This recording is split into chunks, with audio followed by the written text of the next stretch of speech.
नमस्कार दोस्तों। देखिए, उत्तर प्रदेश री एग्जाम के लिए हिंदी के लिए मस्ट इम्पॉर्टेंट टॉपिक मैं आपको लेकर आया हूं और आपके लिए बेहतरीन से बेहतरीन टॉपिक मैं समझाने का प्रयास करूंगा। जिस पैटर्न पर हिंदी के एग्जाम में प्रश्न पूछते हैं उन सब चीजों को मैं आपको समझाने को प्रयास करूंगा और आपको बहुत ही ट्रिक के माध्यम से, जैसे उपभाषा हुआ, बोली हुआ और आदि को समझाने का मैं आपके लिए प्रयास करूंगा दोस्तों। ठीक है, जैसा कि आप गौर करेंगे सबसे पहले कि हम जब यूपीपी के लिए यूपीपी यूपीपी हिंदी के लिए पढ़ेंगे तो देखिए दोस्तों, ज्यादा बहकावे में आदि नहीं आना है। आपको बहुत ही सरल और सहज तरीके से समझना है। कितने टॉपिक अनिवार्य है। तो पहली आपकी भाषा, भाषा से प्रश्न रहेगा और उनकी बोली से प्रश्न रहेगा। ठीक है, एक प्रश्न वर्णमाला से कंफर्म आपका रहेगा, वर्णमाला से। ठीक है, एक प्रश्न आपका समास से रहेगा। ठीक है, एक प्रश्न हमेशा काल से आया है, काल से। एक प्रश्न हमेशा आपका अलंकार से आया है। ठीक है, एक प्रश्न आपका चिन्ह से आया है, हिंदी के जितने चिन्ह है। ठीक है, एक प्रश्न रस से आया है, एक प्रश्न आपका वाक्य से आया है, वाक्य के प्रकार भेद। एक प्रश्न अव्यय से आया है, अव्यय के प्रकार और भेद। एक प्रश्न आपका विशेषण से आया है, विशेषण से आया है। ठीक है, एक प्रश्न आपका छंद से आया है। छंद का बड़ा ही सिंपल आप देखेंगे, आदि 80% वेस्ट चीजें लोग पढ़ रहे हैं। छंद में बड़ी बेसिक चीजें आएंगी, बहुत ही नॉर्मल तरीके से आपसे पूछा जाएगा। ठीक है, तो ऐसे आप जैसे मान लीजिए 1 हो गया, 2 हो गया, 3 हो गया, 4 हो गया, 5 हो गया, 6 हो गया दोस्तों, 7 हो गया, 8 हो गया, 9 हो गया, 10 हो गया, 11। 11 टॉपिक तो आपका यही हो गया। ठीक है, इसके अलावा आपको मैं नेक्स्ट में बताऊंगा, जैसे उपसर्ग, प्रत्यय, एक उपसर्ग रहेगा, एक प्रत्यय रहेगा। ठीक है, एक आपका तत्सम तद्भव रहेगा, एक विलोम रहेगा, एक मुहावरा रहेगा, एक पर्यायवाची रहेगा। इस तरह से 10 ओ आपके रहेंगे। तो 10 और 11 21 प्रश्न ऐसे हो गया। इनमें से कई कई प्रश्न डबल कर देगा, 2 कर देगा। ठीक है, अच्छा, उसमें से पुस्तक, पुस्तक में विशेषकर ग्रंथ, जैसे मान लीजिए जयशंकर प्रसाद जी हुए, मुंशी प्रेमचंद्र जी हुए, विशेषकर जयशंकर प्रसाद जी, मुंशी प्रेमचंद्र। और यदि पुराने राइटरों में जाएंगे तो कालिदास जी हो गए, तुलसीदास जी हो गए, मलिक मोहम्मद जैसी जी हो गए, कालिदास जी, तुलसीदास जी, मलिक मोहम्मद जैसी, सूरदास जी। इन्हीं 6 राइटरों से आज तक वो प्रश्न पूछा है। आपको ज्यादा उलझने की, इधर उधर भटकने की जरूरत नहीं है दोस्तों, सिंपल में आएंगे। तो हम टॉपिक वाइज सारे चीजों को एक एक वीडियो करके मैं समझाऊंगा। आप हमारे समझने का तरीका देखिएगा, समझाने का तरीका देखिएगा और अच्छा लगेगा लाइक करिएगा, मुझे प्रमोट करिएगा, मैं आगे भी वीडियो बनाऊंगा। तो पहले मैं भाषा और बोली इस पर वीडियो बना देता हूं। ठीक है, जैसे कि यदि भाषा की बात की जाए हिंदी, तो अगर हिंदी भाषा का विकास, हिंदी भाषा का विकास क्रम फटाक दे एक ऐसे रहेगा। तो विकास क्रम में जानते हैं सबसे पहले संस्कृत था, संस्कृत से क्या बना, पाली बना। ठीक है, पाली से क्या बना, प्राकृत बना, प्राकृत से क्या बना, तो अपभ्रंश बना, अपभ्रंश। अब अपभ्रंश को आप एक नाम दे सकते हैं भ्रष्ट, भ्रष्ट। अपभ्रंश का अर्थ होता है भ्रष्ट। अपभ्रंश को एक और नाम दे सकते हैं तीसरी, तीसरी पाली, तीसरी पाली। ठीक है, तीसरी पाल अपभ्रंश को। ठीक है, अर्थात मेरा संबंध प्रकृति से नहीं, हमारा संबंध पाली से नहीं, हमारा संबंध संस्कृत से नहीं है। आप हिंदी पढ़ रहे हैं, यूपीपी हिंदी पढ़ रहे हैं, तो आपको यहां से यहां से यहां से प्रश्न नहीं करेगा, आपको प्रश्न यहां से करेगा। ठीक है, किया भी है। अब अपभ्रंश का अर्थ होता है भ्रष्ट, अपभ्रंश को तीसरी पाली कहते हैं। अपभ्रंश का व्याकरण, अपभ्रंश का व्याकरण यदि पूछेगा, व्याकरण यदि आपको अपभ्रंश का व्याकरण पूछेगा तो पतंजलि जी, पतंजलि, पतंजलि जी कौन किए हैं, पतंजलि जी। अपभ्रंश का व्याकरण कौन तैयार किया है, पतंजलि जी। ठीक है, और अगर यदि आपसे अपभ्रंश का राइटर पूछेगा, अपभ्रंश का राइटर पूछेगा तो पहला आप राइटर दे देंगे भवभूत, भवभूत, भवभूत। दूसरा आप दे देंगे स्वयंभू। ठीक है, स्वयंभू, भवभूत और स्वयंभू। इन लोगों को अपभ्रंश का क्या माना जाता है? कवि। अपभ्रंश का व्याकरण कौन तैयार किया है? पतंजलि जी तैयार किए हैं। तो हम किसके बारे में पढ़ेंगे? अपभ्रंश के बारे में दोस्तों। नेक्स्ट वीडियो देखते हैं। अगर यहां पर हम लिख दें अपभ्रंश, अपभ्रंश हम लिख दें, अब देखेंगे अपभ्रंश से बोलियां निकली हैं। ठीक है, 1 2 3 4 5 6 7। ठीक है, तो यहां पर हमें कह दे खस। ठीक है, एक कह देंगे हम भाचड़, एक कह देंगे पिशाची, और एक को हम कह देंगे सौर सेनी। ठीक है, सौर सेनी। एक को हम कह देंगे सौर सेनी, एक को हम कह देंगे मगधी, एक को हम कह देंगे अर्ध मगधी, अर्ध मगधी। ठीक है, और एक को हम कह देंगे महाराष्ट्री। क्या कह देंगे? महाराष्ट्री। तो महाराष्ट्री, अर्ध मगधी, मगधी, सौरसेनी, पिशाची, भाचड़, खस। ठीक है, अब यहां ध्यान देंगे। अब बेसिक बातें देखिए, गौर करेंगे दोस्तों। एक यहां पर लेकर जाएगा। अब यहां पर एक बेसिक बात जानेंगे अपभ्रंश के बारे में, एक बेसिक बात जानेंगे। 7वीं लिखेंगे, 7वीं सदी से 12वीं सदी तक अपभ्रंश का विकास था। अब आपसे पूछा जाए, अगर आपसे पूछेगा कि अपभ्रंश की शुरुआत कब हुई, तो आप कहेंगे 7वीं सदी। आपसे पूछेगा अपभ्रंश का अंतकाल क्या है, तो आप कहेंगे 12वीं सदी। ये पूछता है।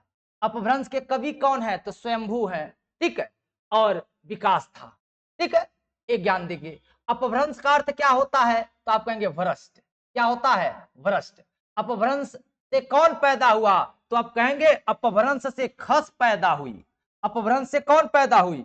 तो आप कहेंगे अपभ्रंश से खस पैदा हुई, अपभ्रंश से भाचड़ पैदा हुई, अपभ्रंश से पिशाची पैदा हुई, पिचासी से अपभ्रंश से सौसेनी पैदा हुई, अपभ्रंश से ही मगधी पैदा हुई, अपभ्रंश से ही अवधि अर्ध मगधी, अपभ्रंश से ही महाराष्ट्री। आपको महाराष्ट्री नहीं पढ़ना है। क्यों? क्योंकि महाराष्ट्री जो है, महाराष्ट्री महाराष्ट्र की है, जो मराठी गुजराती है। ठीक है, आपसे वहां जाएगा नहीं। जैसे आपसे मराठी और गुजराती आपसे पूछेगा, मराठी गुजराती, तो इससे पैदा हुआ, तो ये आपसे नहीं पूछेगा। ठीक है, अब अगर आप जाएंगे यदि यहां पर अर्ध मगधी में, तो अर्ध मगधी में आपका आ जाएगा कौशल। कौन? कौशल महाजनपद। कौशल महाजनपद में कौन सी बोली बोली जाती थी? तो कहेंगे कौशल महाजनपद। कौशल महाजनपद अर्थात अवध, अर्थात श्रावस्ती, अर्थात साकेत। क्या? साकेत। अब आपसे पूछा जाए कि साकेत की बोली क्या थी? अर्धमगधी। श्रावस्ती की क्या थी? अर्धमगधी। अवध की क्या थी? अर्धमगधी। कौशल की क्या थी? अर्धमगधी। ठीक है, अच्छा, अब मगधी की बात की जाएगी तो मगधी का मात्र आप कहेंगे मगध। ठीक है, और क्या कहेंगे? पटना, और क्या कहेंगे? गया। प्राचीन काल में गया, पटना, मगध आदि में क्या बोली जाती थी? आदि में मगधी बोली जाती थी। क्या बोली जाती थी? मगधी। अगर आप सौरसेनी आएंगे तो सौरसेनी का मतलब मथुरा से है। मथुरा किससे है? मथुरा से है। आप जानते हैं मथुरा महाजनपद, कौन सा? मथुरा जनपद। ठीक है, तो मथुरा महाजनपद जो था यह ब्रज, वर्तमान में ब्रज कहे, मथुरा कहे, तो यहाँ के लोग प्राचीन काल में क्या बोलते थे? सौरसैनी। ठीक है, और राजस्थानी अर्थात राजपूत लोग। राजपूत सिंपल करेंगे आप, यहां पर बहुत ज्यादा कॉम्प्लेक्स होने की जरूरत नहीं है दोस्तों। जैसे आपसे पूछेगा, हाँ, मथुरा हुआ, ब्रज हुआ, राजस्थान हुआ, राजपूत हुआ। ये लोग अभी बताएंगे इनसे बोली कौन, अभी स्थान इनका हम बता रहे हैं। यहाँ के लोग सौरसेनी, यहाँ के लोग मगधी, ठीक है। अगर पैसाची की बात की जाए तो ये पंजाब में, कहाँ के लोग, पंजाब, ठीक है। गुरु, गुरुमुखी, गुरुमुखी, गुरुमुखी। इसके कवि थे बाबा फरीद, बाबा फरीद, फरीद। देखिए दोस्तों, मैं मस्ट चीजों में जा रहा हूं जहां से एग्जाम में वो उठाने का प्रयास करते हैं। फरीद, बाबा फरीद की रचना जो है आप जानते हैं गुरु ग्रंथ साहिब में है, ठीक है। तो यहां जानेंगे पंजाब, गुरुमुखी, बाबा फरीद की रचना। अगर हम भाचड़ की बात करेंगे तब भाचड़ पाकिस्तान में, पाकिस्तान, पाकिस्तान, भाचड़ कहां, पाकिस्तान। अब पाकिस्तान में कहा तो आप कहेंगे सिंध प्रांत, सिंध प्रांत, ठीक है। और अगर खस की बात की जाएगी तो आप कहेंगे नेपाल, नेपाल, उत्तराखंड, उत्तराखंड, और हिमाचल प्रदेश, हिमाचल प्रदेश, ठीक है। अर्थात जो नेपाल की भाषा है, जो आपकी उत्तराखंड की भाषा है, हिमाचल प्रदेश की भाषा है, ये सभी भाषाएं खस से पैदा हुई। तो खस, भाचड़, पिसाची, सौरसैनी, मगधी, अर्धमगधी, मराठी, ये सब किससे पैदा हुए हैं, भ्रंश से, अर्थात किससे, अपभ्रंश से, ठीक है। अब देखेंगे इनसे कौन कौन बोलियां पैदा हुई दोस्तों। अब जैसे बोली कहा जाए, जैसे आपसे कहा जाए सौरसैनी, सौरसैनी, ठीक है, सौरसैनी कहा जाए तो सौरसैनी से एक बोली आपकी कौन पैदा हुई, कहेंगे पश्चिम हिंदी। कौन सी पैदा हुई, पश्चिम हिंदी। आप सबको पता है सौरसैनी किससे पैदा हुई, अपभ्रंश से। किससे पैदा हुई है, अपभ्रंश से। अपभ्रंश से सौरसैनी, और सौरसैनी से कौन पैदा हुई, पश्चिम हिंदी। और दूसरी कौन पैदा हुई, राजस्थानी, राजस्थानी, ठीक है, राजस्थानी। अब आपको पता है राजस्थानी। अब देखेंगे पश्चिम हिंदी में कौन कौन आ जाएगा, तो आप कहेंगे ब्रज। कौन सी बोली, एक आ जाएगी ब्रज, ठीक है, एक आ जाएगी ब्रज। दूसरी बोली कौन आ जाएगी, आप कहेंगे खड़ी बोली। कौन आ जाएगी, खड़ी बोली, खड़ी बोली। तीसरी कौन आ जाएगी, तो आप कहेंगे बुंदेली, बुंदेली, ठीक है। अच्छा, बुंदेली की भी एक उपबोली है, उपबोली। बुंदेली की उपबोली क्या है, ठीक है। तो बुंदेली की उपबोली कहाँ बोली जाती है, महोबा में, महोबा, ठीक है, महोबा में बोली जाती है, जिसमें आला खंड लिखा गया है। महोबा में क्या बोली जाती है, महोबा में। बुंदेली की उपबोली महोबा में बोली जाती है, ठीक है। यह उपबोली में आता है बुंदेली, खड़ी बोली और ब्रज, ठीक है। और इधर हम राजस्थान में आएंगे तो राजस्थान में एक हो जाएगा जयपुरी, जयपुरी, ठीक है, जयपुरी। और दूसरा आपका हो जाएगा मेवाती, मेवाती। तीसरा क्या हो जाएगा, मारवाड़ी, मारवाड़ी। तो मारवाड़ी, मेवाती, जयपुरी, ठीक है। और कहीं कहीं जयपुरी को ढूढ़ाड़ी कहते हैं। क्या कहते हैं, ढूढ़ाड़ी, ढूढ़ाड़ी। तो आप ये जान गए, ठीक है। गौर करेंगे सौरसेनी, और सौरसेनी कहां बोली जाती थी, तो कहेंगे मथुरा, मथुरा महाजनपद, मथुरा महाजनपद। कौन सी बोली, सौरसेनी। किस भाषा से, अपभ्रंश से। सौरसेनी से पैदा हुआ पश्चिम हिंदी, और दूसरी राजस्थानी। पश्चिम हिंदी में कौन आया, ब्रज आया, खड़ी बोली आया, बुंदेली आया, ठीक है। अब ये भी आपसे पूछेगा ब्रज कहां बोलते हैं, तो आप सिंपल कहेंगे मथुरा आगरा में, मथुरा आगरा में। खड़ी बोली कहां बोलते हैं, मेरठ में, मेरठ में। बुंदेली कहां बोलते हैं, तो झांसी में। कहां बोलते हैं, झांसी में, ठीक है, झांसी में बुंदेली बोलते हैं, ठीक है। तो ये भी ध्यान रखेंगे, मेरठ, झांसी। और इधर जयपुरी, जयपुर। इधर मेवाती, मेवाड़ में,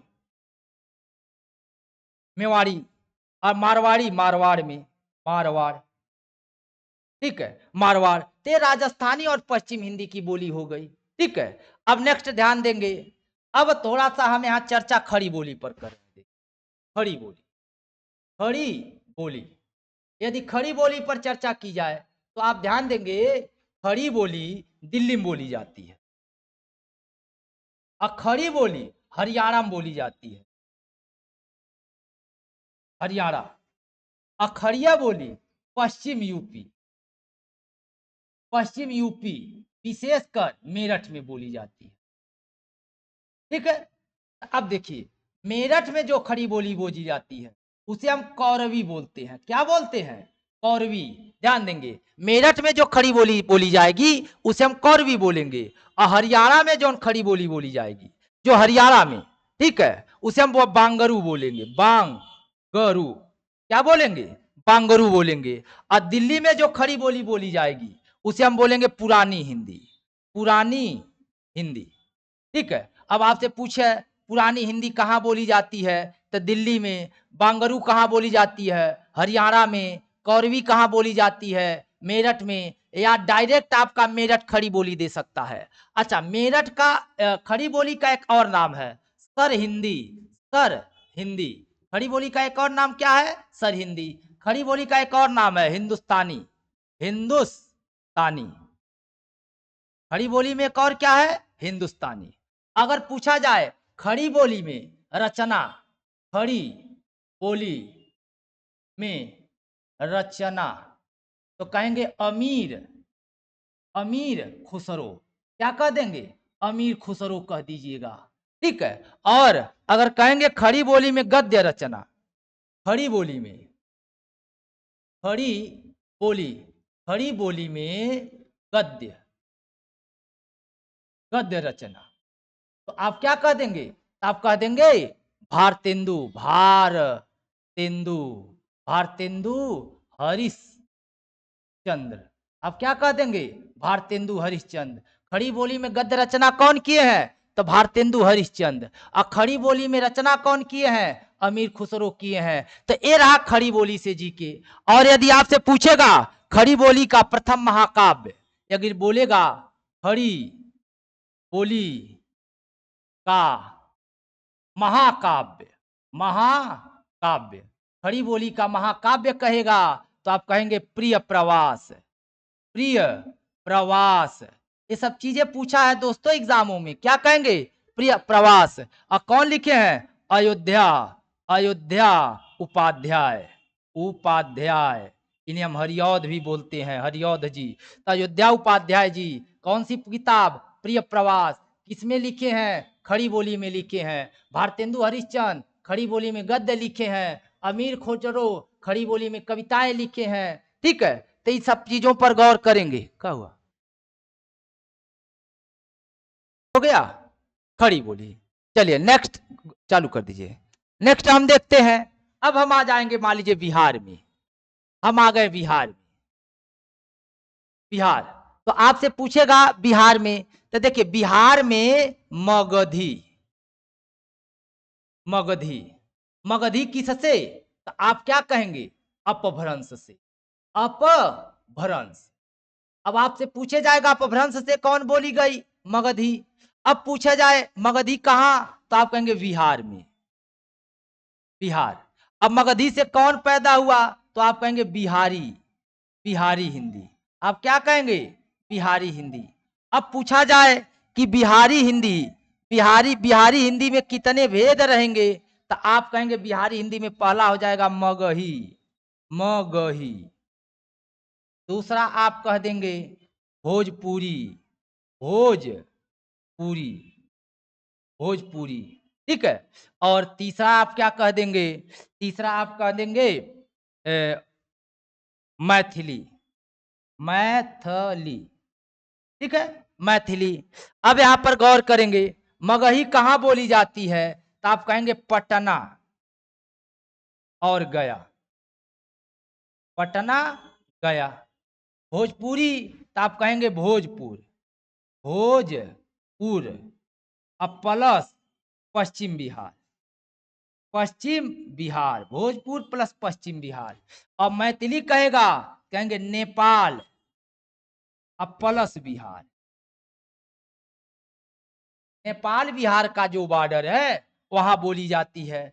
तब मैथिली, भोजपुरी और मगही ये सब किसमें है आती है? बिहारी हिंदी में। अब बिहारी हिंदी कहाँ बोली जाती है? बिहार में। अब बिहारी हिंदी किससे पैदा हुई है? मगही से। अब मगही किससे पैदा हुई है? अपभ्रंश से पैदा हुई है। किससे पैदा हुई है? अपभ्रंश से पैदा हुई है। ठीक है। अच्छा, अब नेक्स्ट आएंगे, अब आएंगे हम अर्धमगधी पर। अब आ जाएंगे अर्ध मगधी, अर्धमगधी। अब पूछेगा अर्धमगधी, तो कहेंगे अर्धमगधी, अर्धमगधी में कहां कहां बोली जाती है? तब कहेंगे यूपी। अर्धमगधी कहां बोली जाती है? यूपी में। ठीक है। और एमपी और छत्तीसगढ़, छत्तीसगढ़। मतलब प्राचीन काल में पहले की बात है, यूपी, एमपी और छत्तीसगढ़ की जो बोली होती थी अर्धमगधी कहलाती थी। ठीक है। इस अर्धमगधी से यूपी, इसमें बोली कौन पैदा हुई? तो आप कहेंगे पूर्वी हिंदी। कौन सी बोली बोली गई? पूर्वी हिंदी। इसे नाम क्या दिया गया? इसे नाम दिया गया पूर्वी हिंदी। अब पूछेगा यूपी में कौन हिंदी? पूर्वी। एमपी में पूर्वी, छत्तीसगढ़ में पूर्वी। अब देखिए पूरे यूपी में पूर्वी नहीं, कुछ तो पश्चिमी है, उसको हम बात नहीं कर रहे, हम कह रहे पूर्वी हिंदी कहां बोली जाती है। ठीक है। अच्छा, अब जब आप इधर आएंगे, आप इधर आ गए अर्धमगधी, अब पूर्वी हिंदी में कौन कौन बोली आ गई? तब पहली अवधी आ गई। अवधि में एक और होता है दक्षिणी अवधि। ठीक है। हाँ, दक्षिणी अवधि। एक आपका हो गया छत्तीसगढ़ी, छत्तीसगढ़ी, छत्तीसगढ़ी। एक आपका क्या हो गया? अच्छा, अवधि, अवधि में क्या हो गया? बघेली, बघेली। क्या हो गया? बघेली हो गया। ठीक है। आप गौर करेंगे दोस्तों, यहां पर बघेली, बघेली को एक और नाम देते हैं, क्या नाम देते हैं? अवधि। कौन सी अवधि? दक्षिणी अवधि। और अवधि, अवधि कहां बोली जाती है? तो आप कहेंगे अयोध्या, प्रयागराज, लखनऊ, गोंडा, प्रतापगढ़। कहने का मतलब इस तरह के जो जिले हैं वहां अवधि बोली जाती है, इस तरह के जो जिले हैं। और दक्षिणी बघेली जो है, बघेली एमपी में बोली जाती है। कहां बोली जाती है? एमपी में बोली जाती है। ये जो छत्तीसगढ़ी है, छत्तीसगढ़ी, छत्तीसगढ़, छत्तीसगढ़ में बोली जाती है।